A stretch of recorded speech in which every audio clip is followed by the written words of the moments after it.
കാരുണ്യസാഗരമേ, കാരുണ്യസാഗരമേ,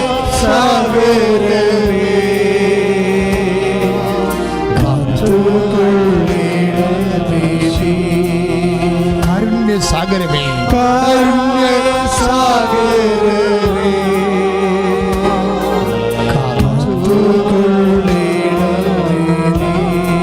ശ്രദ്ധിക്കട്ടെ. Hallelujah. കാരുണ്യസാഗരമേ,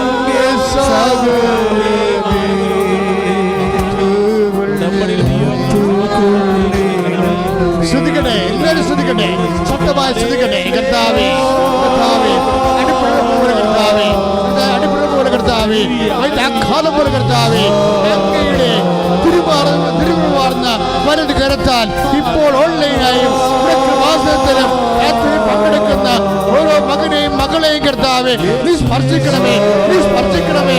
രക്തസ്രാവക്കാരിയെ പോലെ കർത്താവേ സ്പർശിച്ചതുപോലെ കർത്താവേ ഞങ്ങളെ വിശ്വാസത്താൽ നിന്നെ സ്പർശിക്കുന്നു. യേശുവിന്റെ ഉന്നതമായ നാമത്തില്, സഭയുടെ അധികാരത്തില്, കൃഷിന്റെ അടയാളത്തില് മാരക രോഗങ്ങള്, തീരാവേദികള് യേശുവിന്റെ നാമത്തില് മാറിപ്പോകട്ടെ.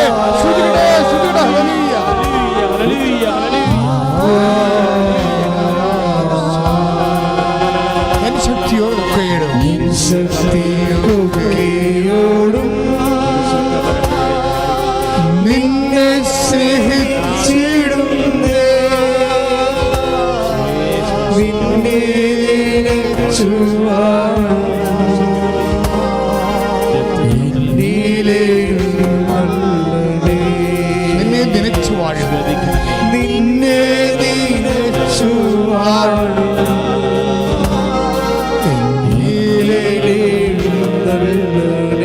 നനച്ചു വാഴും, നിന്നെ നനച്ചു വാഴും.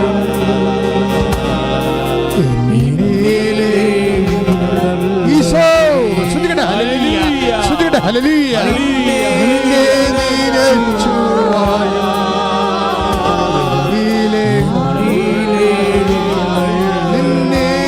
നനച്ചു വാഴും,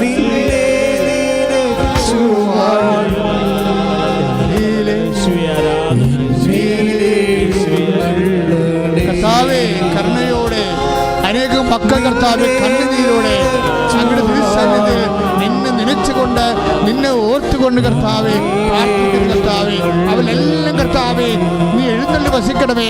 അവിടെ ശരീരത്തിൽ സൗഖ്യമായും മനസ്സിന് സന്തോഷമായും ജീവിതത്തിൽ കർത്താവേ സംരക്ഷണമായും യേശു ക്രിസ്തുവിന്റെ ഉന്നതമായ നാമത്തിലെ ദൈവിക പ്രസരിപ്പുണ്ടാകട്ടെ. ശ്രദ്ധിക്കട്ടെ.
വെക്കാൻ പറ്റാത്തവരെ, കർത്താവ് വിദേശ ജോലിക്ക് തടസ്സമുള്ളവരെ, നാട്ടിലുള്ള ജോലിക്ക് തടസ്സമുള്ളവരെ കർത്താവ് ഓരോരുത്തരായി കണ്ണുനീരോടെ പ്രാർത്ഥിക്കുന്നു.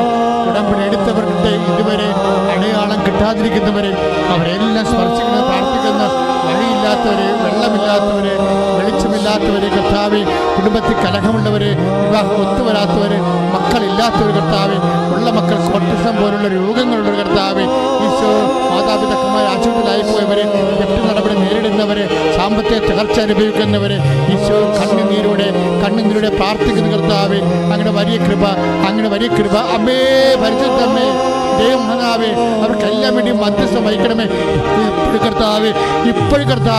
ഇപ്പോഴും പ്രാർത്ഥന കൂടിക്കൊണ്ടിരിക്കുന്ന മക്കൾ കർത്താവേ, അടുത്ത ദിവസങ്ങൾ തന്നെ കർത്താവേ, ഈ ആൾത്താരെ വന്നുകൊണ്ട് കർത്താവേ, നാമത്തെ മഹത്വപ്പെടുത്തി കർത്താവേ, സാക്ഷ്യം പറയാൻ ഇടയാക്കണമേ. അമ്മേ, എല്ലാ മാലാഖമാരെ, വിശുദ്ധന്മാരെ, രക്തസാക്ഷികളെ ജീവനോടെ പ്രത്യക്ഷപ്പെടാമേ. പരിശുദ്ധമേ, ദൈവമാതാവേ, ഇപ്പോൾ മധ്യസ്ഥം വഹിക്കണമേ. ശക്തി പ്രവർത്തിക്കണമേ.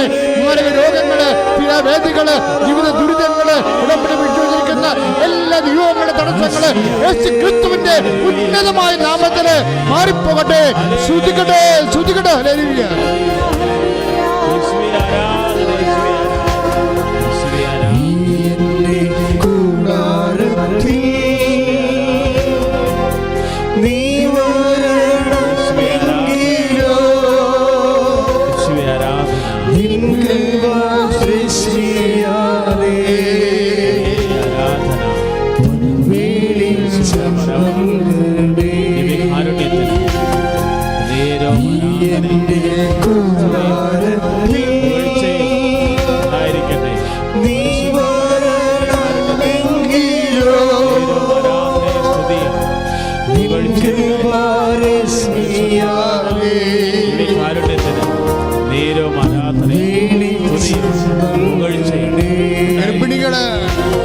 കൈവച്ചുകൊണ്ട് പ്രാർത്ഥിക്കട്ടെ. ഗർഭിണികൾ വയറ് കൈവച്ചുകൊണ്ട് പ്രാർത്ഥിക്കട്ടെ. ഓൺലൈനിലുള്ളവർ ശ്രദ്ധിക്കുക. മക്കളില്ലാത്തവരും അടിവയറ്റ് കൈവച്ചുകൊണ്ട് പ്രാർത്ഥിക്കട്ടെ. മക്കളില്ലാത്തവര് അടിവയറ്റ് കൈവച്ചുകൊണ്ട് പ്രാർത്ഥിക്കട്ടെ. ശ്വാസകോശ രോഗികള് നെഞ്ച് കൈവച്ചുകൊണ്ട് പ്രാർത്ഥിക്കട്ടെ. ഉദര രോഗികള് ഉദരത്തിൽ കൈവച്ചുകൊണ്ട് പ്രാർത്ഥിക്കട്ടെ. തൈറോയ്ഡ് രോഗികള് തൊണ്ടയിൽ കൈവച്ചുകൊണ്ട് പ്രാർത്ഥിക്കട്ടെ. ശിരോരോഗികള് നെറ്റിയിൽ കൈവച്ചുകൊണ്ട് പ്രാർത്ഥിക്കട്ടെ. ഈശോ അങ്ങയുടെ നാമത്തിന്റെ മഹത്വത്തിന് കർത്താവേ ഞങ്ങൾ പ്രാർത്ഥിക്കുന്നു. അമ്മേ, പരിശുദ്ധമ്മേ, ദൈവമാതാവേ, കൃപാസനത്താറയിൽ ജീവനോടെ പ്രത്യക്ഷപ്പെട്ട അമ്മേ, ആയിരങ്ങൾ മക്കള് ഇപ്പോഴേ ഈ പ്രാർത്ഥന കൂടുന്ന കർത്താവേ, ഇനി ഭാവിയിലെ ഈ പ്രാർത്ഥന കൂടാൻ സാധ്യതയുള്ള മുഴുവൻ മക്കളും അവരുടെ ജീവിത വിഷയങ്ങളും അവരുടെ ജീവിത ഭാരങ്ങളും അവരുടെ ജീവിത രോഗങ്ങളും അവരുടെ സാങ്കേതികമായ രോഗങ്ങൾ, അവിടെ ഉദ്യോഗത്തിലിരിക്കുന്നവരുടെ അസ്വസ്ഥതകൾ, തൊഴിലില്ലാത്തവരുടെ അസ്വസ്ഥതകൾ കർത്താവ് എല്ലാം സമർപ്പിച്ച് പ്രാർത്ഥിക്കുന്നു. സർവീസ് പ്രോബ്ലംസ് കർത്താവ്, പെൻഷൻ്റെ പ്രോബ്ലംസ്, ജോലി ഇല്ലാത്തവര്, ജോലിക്ക് വേണ്ട മെമ്മോ കാത്തുന്നവര്, ഇന്റർവ്യൂ ടെസ്റ്റ് ചെയ്യുന്നവര്, ഇന്റർവ്യൂവിൽ പങ്കെടുത്തവര്, റിസൾട്ട് പ്രതീക്ഷിക്കുന്നവര് കർത്താവരെ, റിസൾട്ട് പ്രതീക്ഷിക്കുന്ന എല്ലാവരെയും സമർപ്പിച്ചുകൊണ്ട് പ്രാർത്ഥിക്കുന്ന കർത്താവെ, ഓരോരോ പരീക്ഷകൾ കർത്താവെ, നൈപുണ്യ പരീക്ഷകൾ, യോഗ്യതാ പരീക്ഷകൾ, മത്സര പരീക്ഷകൾ, അങ്ങനെയുള്ള വ്യത്യസ്തങ്ങളായ പരീക്ഷകൾ കർത്താവെ എഴുതാൻ പോകുന്നവര്, എഴുതിയിട്ട് റിസൾട്ട് പ്രതീക്ഷിക്കുന്നവര്, വിഷയ്ക്ക് കർത്താവെ, PR-ന് ഓരോ തടസ്സം അനുഭവിക്കുന്നവര്, ജീവിതത്തിന്റെ അവർക്ക് വീഞ്ഞില്ല, അവർക്ക് ജീവിതത്തിന്റെ അഭിമാനത്തിന്റെ ഒരു വിഷയം വന്നപ്പോൾ അമ്മക്കാനായ കല്യാണത്തിന് മധ്യസ്ഥം വഹിച്ചതുപോലെ ഉടമ്പടി എടുത്തിട്ടുള്ളവര്, ഉടമ്പടി എടുക്കാതിരിക്കുന്നവര് എല്ലാവരുടെയും ജീവിതത്തിലേക്ക് അടിപ്പിട പോലെ വൈദ്യുത ആഘാതം പോലെ ദൈവിക സത്യം പ്രചരിക്കട്ടെ. യേശുവിന്റെ നാമത്തില് മാരക രോഗങ്ങള്, പീഡാവേദികള്, ജീവ ദുരിതങ്ങള്, ജീവ തടസ്സങ്ങള് യേശുവിന്റെ നാമത്തില് മാറിപ്പോകട്ടെ. ശ്രുതിക്കട്ടെ.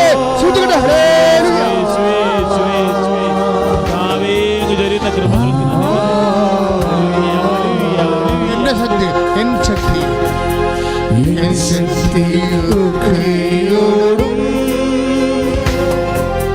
നിന്നെ സ്നേഹിച്ചിടുന്നേ, നിന്നെ നിലച്ചു വാഴും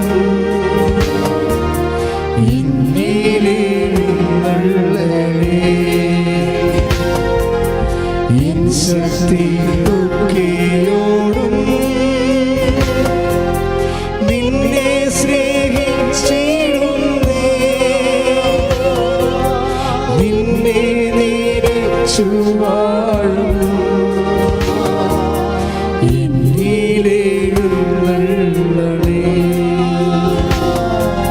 സ്വർഗീയ രാജനീശോ നിൻ മുൻപിൽ വന്നിതാ ഞാൻ,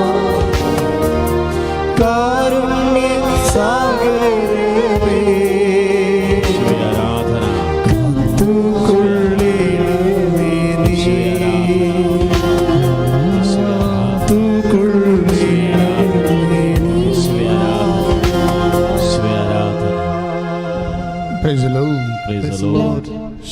ശാന്തവുമായിരിക്കുക. കർത്താവിൻ്റെ വചനം കേൾക്കാൻ ഹൃദയത്തെ ഒരുക്കുക. മർക്കോസിൻ്റെ സുവിശേഷ 11-ാം അധ്യായം 12-ാമത്തെ വചനം മുതൽ ഈശോ അത്തിവൃക്ഷത്തെ ശപിക്കുന്ന അടുത്ത ദിവസം അവൻ ബethനിയായിൽ നിന്ന് വരുമ്പോൾ അവനെ വിശക്കുന്നുണ്ടായിരുന്നു. അകലെ തളിരിട്ട് നിൽക്കുന്ന ഒരു അത്തിമരം കണ്ട് അതിൽ എന്തെങ്കിലും ഉണ്ടാകാം എന്ന് വിചാരിച്ച് അവൻ അടുത്ത് ചെന്നു. എന്നാൽ ഇലകൾ അല്ലാതെ മറ്റൊന്നും കണ്ടില്ല. അത് അത്തിപ്പഴങ്ങളുടെ കാലമല്ലായിരുന്നു. അവൻ പറഞ്ഞു, ആരും ഇനി ഒരിക്കലും നിന്നിൽ നിന്ന് പഴം തിന്നാതിരിക്കട്ടെ. അവൻ്റെ ശിഷ്യന്മാർ അത് കേട്ടു. Praise the Lord. പ്രിയമുള്ളവരെ, നമ്മുടെ ഉടമ്പടിയുമായിട്ട് ഒത്തിരിയേറെ ബന്ധമുള്ള ഒരു വചനഭാഗമാണിതെന്ന് കഴിഞ്ഞ ദിവസങ്ങളിൽ, പ്രത്യേകിച്ച് ഒക്ടോബർ 1-ാം തീയതി വെളുപ്പിനെ ഉണ്ടായ സന്ദേശമാണിത്. വെളുപ്പിന് 4:30 മണിക്ക് ഞാൻ ജപമാല ചെല്ലാൻ വേണ്ടി ഇറങ്ങുമ്പോൾ നമ്മളുടെ കോറിഡോറിലവിടെ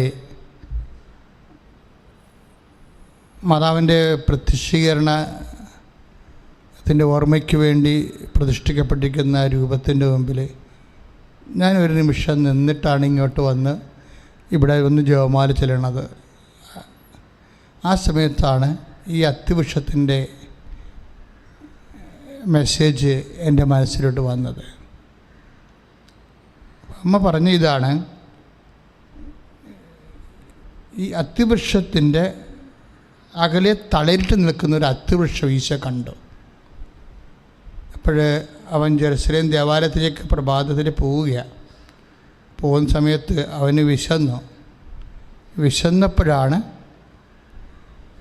ഈ അകലെ തളിരിട്ട് നിൽക്കുന്ന ഒരു അത്തിവൃക്ഷത്തെ ഈശോ കണ്ടത്.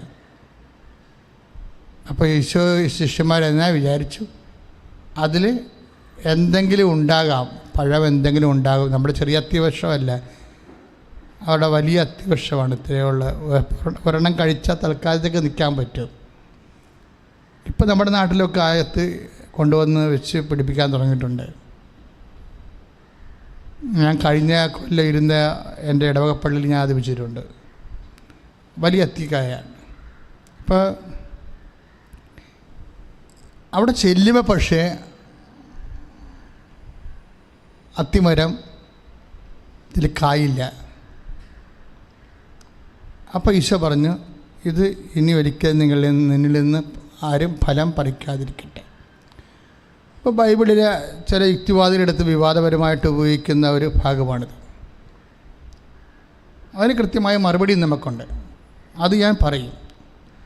പക്ഷേ അതിനേക്കാൾ ഉപരി എങ്ങനെയാണ് ഈ വിഷയം ഉടമ്പടിയുമായിട്ട് ബന്ധപ്പെട്ട് നിൽക്കുന്നത്?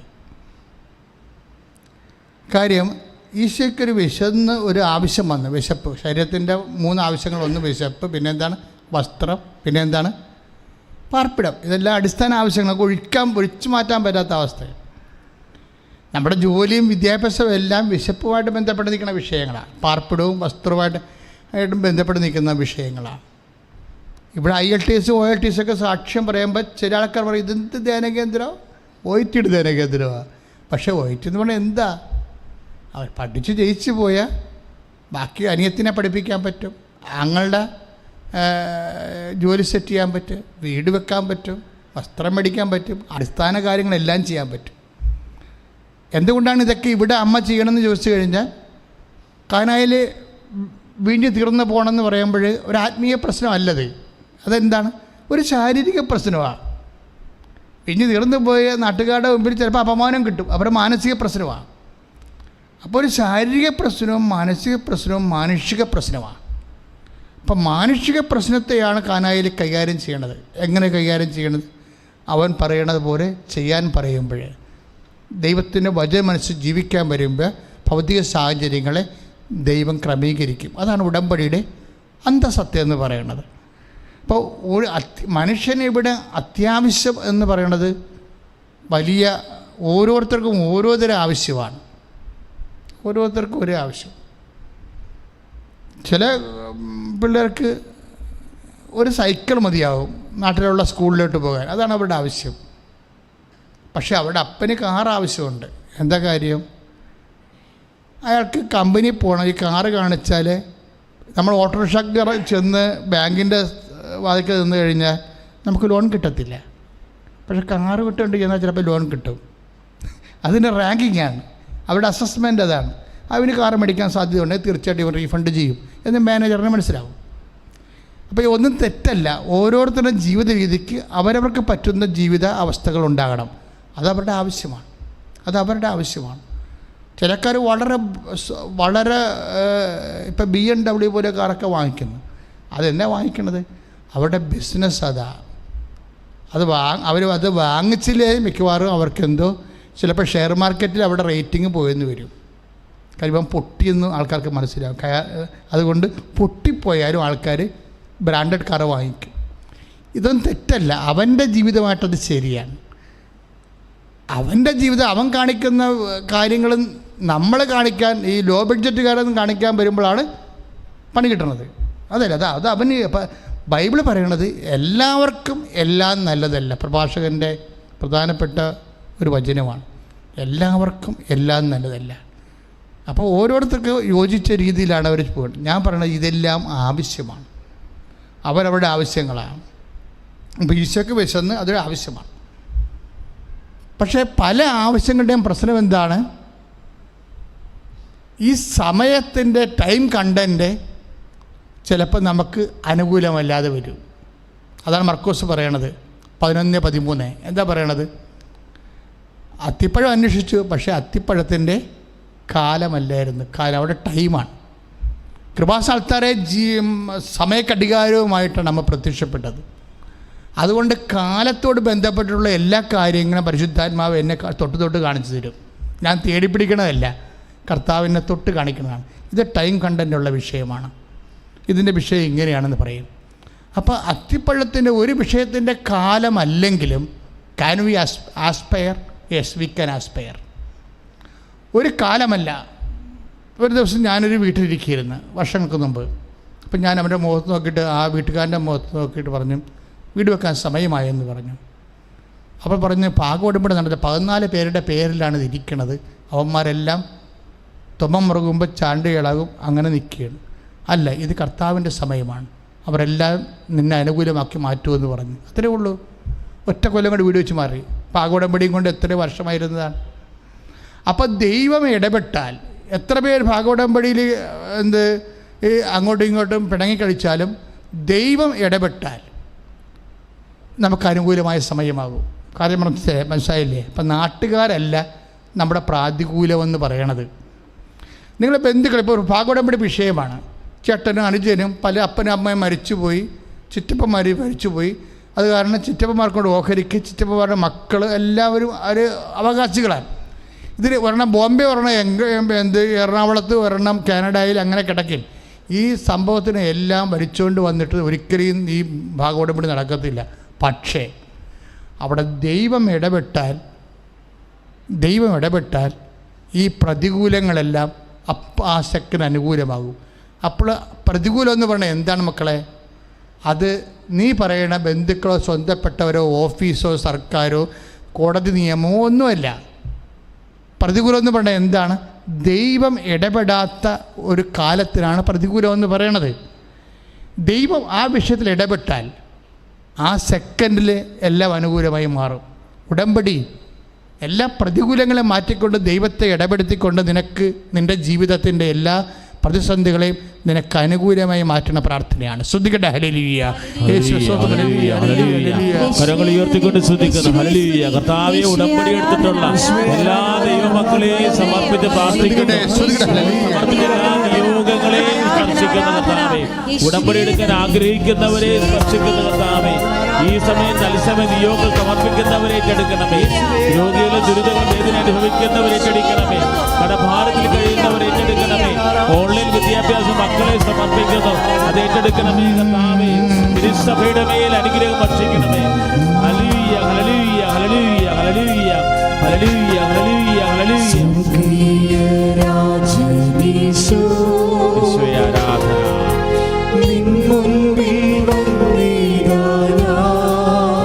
പരമദിവ്യ കാരുണ്യത്തിന്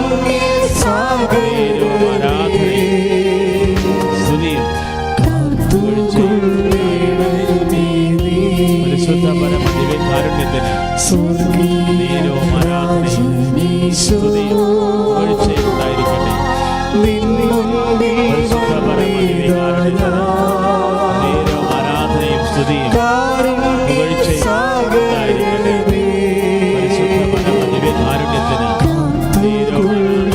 പരിശുദ്ധ പരമദിവ്യ കാരുണ്യത്തിന് പരിശുദ്ധ പരമദിവ്യ കാരുണ്യത്തിന് ഇരിക്കട്ടെ ഇരിക്കട്ടെ. Praise lord. അപ്പം അച്ഛൻ പറഞ്ഞില്ലേ മക്കളെ, അതായത് പ്രതികൂലം എന്ന് പറയണത് വ്യക്തികളോ സർക്കാരിൻ്റെ നിയമങ്ങളോ നിൻ്റെ കുടുംബത്തിൻ്റെ ചുറ്റുപാടുകളോ നിൻ്റെ ശരീരത്തിൻ്റെ അവസ്ഥകളോ ഒന്നുമല്ല. പ്രതികൂലം എന്ന് പറയുന്നത് ദൈവം അത് ഇടപെടാത്ത അവസ്ഥയാണ്. ഉടമ്പടി എന്താ ചെയ്യണത്?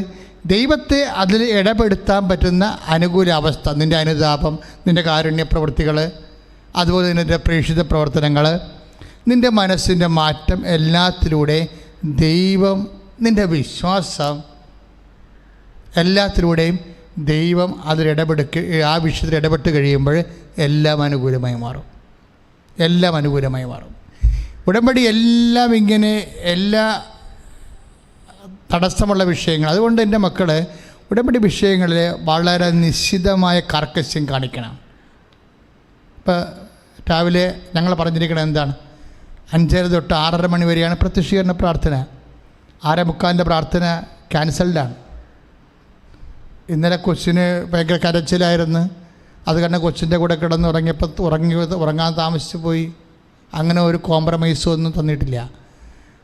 നിങ്ങൾ വിചാരിച്ചാൽ തീർച്ചയായിട്ടും നിങ്ങൾക്ക് തീഷ്ണതയുണ്ടെങ്കിൽ, ഉടമ്പടി തീഷ്ണതയുടെ പ്രശ്നമാണ്, ഉടമ്പടി വിശ്വസ്തതയുടെ പ്രശ്നമാണ്. ഈ സാക്ഷ്യം പറയുന്ന ആൾക്കാരെന്താണ്? കർക്കശ്യമായിട്ടുള്ള വിശ്വാസികളാണ്. അല്ലാതെ അവർ അഴകുഴമ്പരല്ല. കാര്യം അഴകുഴമ്പി കഴിഞ്ഞാൽ അപ്പം തന്നെ അത് നിങ്ങളുടെ വിശ്വാസത്തിൻ്റെയോ ഒക്കട്ടെ, കിട്ടിയാൽ ഊട്ടി പോയാൽ ചട്ടി, ഇങ്ങനെയൊക്കെ ചിന്തിച്ചിട്ടാണ് ഇപ്പോൾ ഉഴപ്പണത്. നിങ്ങൾ ഉഴപ്പാതെ കൃത്യമായിട്ടാണ് സംഭവം ചെയ്യണമെങ്കിൽ അപ്പം തന്നെ ഗ്യാരണ്ടീഡാണ് സംഭവം. എന്താ കാര്യം? നിങ്ങൾ ചെയ്യാനുള്ള ചെയ്തു, അവൻ പറയണ പോലെ ചെയ്തു. അവൻ പറയണത് പോലെ ചെയ്ത് എന്ന് പറഞ്ഞാൽ പിന്നെ ഈശോ അങ്ങനെ പറ്റത്തില്ല എന്ന് അമ്മയോട് പറഞ്ഞില്ലല്ലോ. എനിക്ക് നിനക്ക് എന്താണ് എൻ്റെ സമയം ഇനി സമാഗതമായിട്ടുള്ളതെന്ന് പറയുമ്പോൾ നെഗറ്റീവ് പറഞ്ഞ് അത് സ്റ്റോപ്പ് ചെയ്തിരിക്കുകയാണ്. അപ്പോഴമ്മയാണ് പരിശുദ്ധാത്മാവിൽ പ്രേരിതയായിട്ട് അതിനെ അതിജീവിക്കാൻ വേണ്ടി ഒരു ഫോർമുല പറയണം. എന്താണ്? അവൻ പറയണ പോലെ ചെയ്യാൻ. അവൻ പറയണ പോലെ ചെയ്യാൻ വേണ്ടി പറയുമ്പോൾ അങ്ങനെ അല്ല എന്ന് ഈശോ പറഞ്ഞില്ല. നമ്മൾ അങ്ങനെ ദൈവത്തിനെ ഒപ്പിച്ച് ജീവിച്ചു കഴിഞ്ഞാൽ പിന്നെ ഈശോ അതിനെതിരെ നിൽക്കത്തില്ല. ദാറ്റ് മീൻസ് അതിലിടപെടും. നിങ്ങളൊന്ന് പ്രാർത്ഥിക്കുക. കർത്താവായ ദൈവമേ, ഉടമ്പടിയുടെ വിശ്വസ്തതയും അതിൻ്റെ വിശ്വസ്തത പാലിക്കാതെ ഞാൻ ഏതെങ്കിലും തരത്തില് ഒരു അലംഭാവം കാണിച്ചിട്ടുണ്ടെങ്കിൽ ദൈവമേ എന്നോട് ക്ഷമിക്കണമേ, എനിക്ക് മാപ്പ് നൽകണമേ.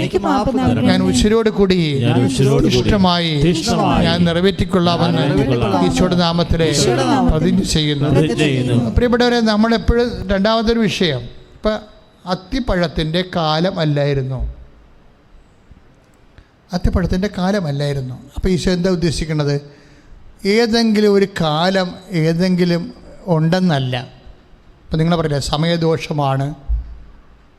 സമയദോഷമാണെന്നൊക്കെ പറയത്തില്ലേ, കാലക്കേടാണ്, ഗ്രഹപ്പിഴയാണ്, അങ്ങനെ ഒന്നുമില്ല.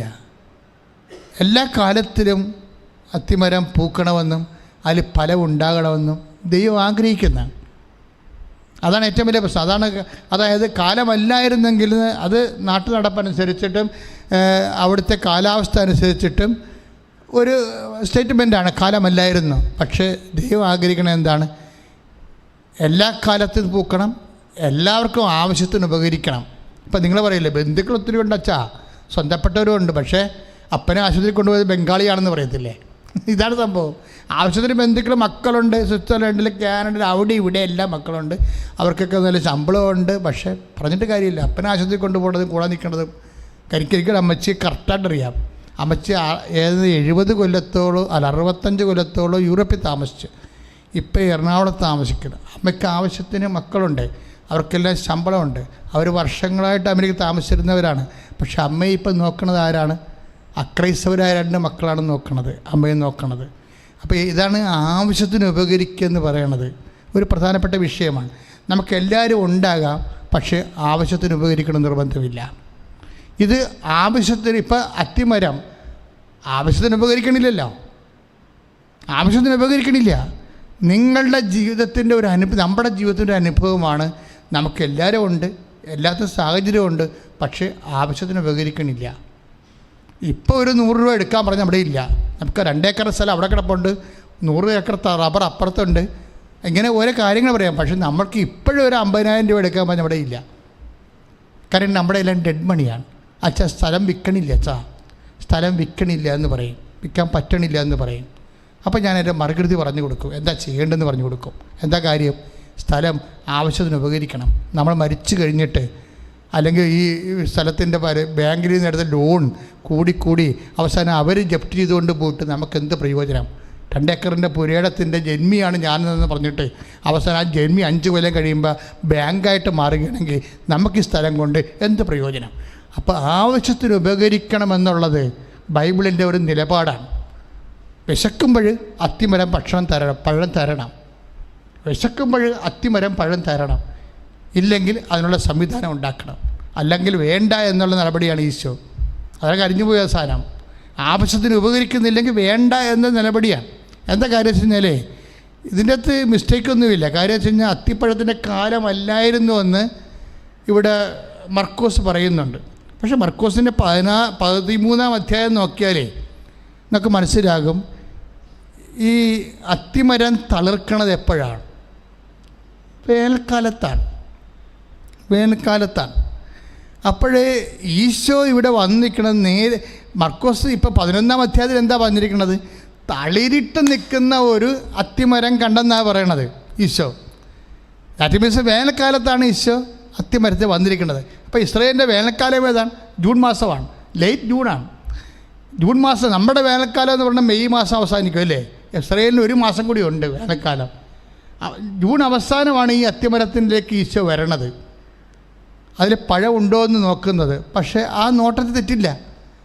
കാര്യം ഇതിൻ്റെ ഫിഗ്ലെറ്റ്സ് എന്ന് പറയും, അതായത് കഴിഞ്ഞ കൊല്ലത്തെ ബ്രാഞ്ചുകൾ, കഴിഞ്ഞ കൊല്ലം ഈ അത്തിമരത്തിലുണ്ടായ ബ്രാഞ്ചുകൾക്ക് ജൂൺ മാസത്തിൽ കഴിഞ്ഞ കൊല്ലം പൂത്തതിൻ്റെ ബാക്കി പഴങ്ങൾ സ്വാഭാവികമായിട്ടുണ്ടാകും. കാര്യം അത്തിമരത്തിന് 2 ഫ്രൂട്ട് ടൈമാണ് ഉള്ളത്, ഒന്ന് സെപ്റ്റംബർ, ഒന്ന് ജൂണ്. കർത്താവ് ജൂണിൽ വന്നു. അപ്പോൾ കർത്താവിൻ്റെ ബ്രാഞ്ചസിൽ കഴിഞ്ഞ കൊല്ലത്തെ പഴങ്ങൾ കാണും എന്നാണ് അതിൻ്റെ സ്വാഭാവികമായ കണക്ക്. അത്തിപ്പഴത്തിൻ്റെ കാലമല്ലായിരുന്നെന്ന് പറഞ്ഞു കഴിഞ്ഞാൽ ബൾക്കായിട്ട് പൂക്കുന്ന സെപ്റ്റംബർ മാസം അല്ലെന്ന് മാത്രമേ അതിന് അർത്ഥമുള്ളൂ. പക്ഷേ there is A possibility for food. അപ്പോൾ ഈ വിഷയം ഇങ്ങനെയാണെങ്കിലും ഇതിൻ്റെ അകത്തുള്ള അന്തസത്ത എന്താണ്? നമ്മളുടെ ഒരു ആവശ്യത്തെ സമയത്ത് ഉപകരിക്കപ്പെടണം. കാലമല്ലെങ്കിൽ, അതിൻ്റെ കാലമല്ലെങ്കിൽ കാലം ആക്കണം. ഇപ്പം കല്യാണത്തിൻ്റെ കാലമല്ല, കുഞ്ഞുണ്ടാകണ കാലമല്ല. പക്ഷേ ഇത് നമുക്ക് മാറ്റിവെക്കാൻ പറ്റണ ഒരു വിശപ്പ് മാറ്റിവെക്കാൻ പറ്റുമോ? ഇല്ല. വിവാഹം മാറ്റിവെക്കാൻ പറ്റുമോ? ഇല്ല. കുഞ്ഞുങ്ങളുണ്ടാക്കുന്ന അവസ്ഥ മാറ്റിവെക്കാൻ പറ്റത്തില്ല.